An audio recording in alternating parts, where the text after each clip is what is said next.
দেশে নতুন করে করোনা সংক্রমণে খুলনা মেডিকেল কলেজ হাসপাতালে গেল দুদিনে পরীক্ষা হয়েছে ২৪ জনের। তবে কিট সংকট ও পিসিআর মেশিন অচল থাকায় বিপাকে পড়েছেন রোগীরা। এ দফায় আক্রান্ত হয়ে প্রথম হাসপাতালে ভর্তি হয়েছেন একজন। স্বাস্থ্য মন্ত্রণালয় মাস্ক পরা ও ভিড় এড়িয়ে চলার পরামর্শ দিলেও তা মানছে না কেউ।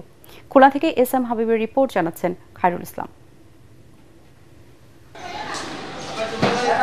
খুলনা ও আশপাশের জেলা থেকে অনেকে জ্বর, সর্দি, কাশি, শরীর ব্যথার মতো উপসর্গ নিয়ে পরীক্ষা করতে আসছেন খুলনা মেডিকেল কলেজ হাসপাতালে। গত সোমবার ৯ জনের করোনা পরীক্ষা হলেও সবার রিপোর্টই নেগেটিভ। অন্যদিকে পিসিআর মেশিন অকেজো থাকায় সঠিক আক্রান্তের সংখ্যা জানা যাচ্ছে না বলে ধারণা রোগীদের। এর আগেও আমি করোনার জন্য ভ্যাকসিন দিছি, তারপরেও আমার গলা ব্যথা, জ্বর, যে কারণে আমার সন্দেহ হচ্ছে, তাই আমি কোভিড-19 টেস্ট করতে আসছি।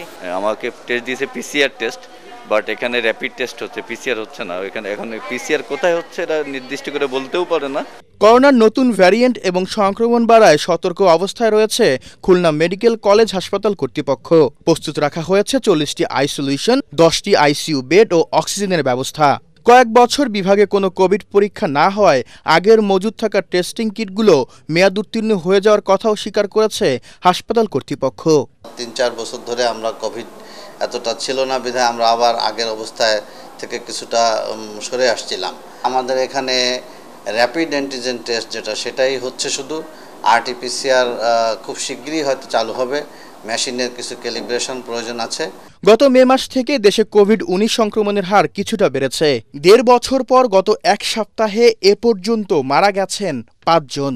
সোমবার পৃথক সভা করে সতর্কতামূলক ব্যবস্থা নিয়েছে স্থানীয় প্রশাসন। আতঙ্কিত না হয়ে সবাইকে সচেতন থাকার পরামর্শ বিশেষজ্ঞদের। Bureau report, ATN Bangla.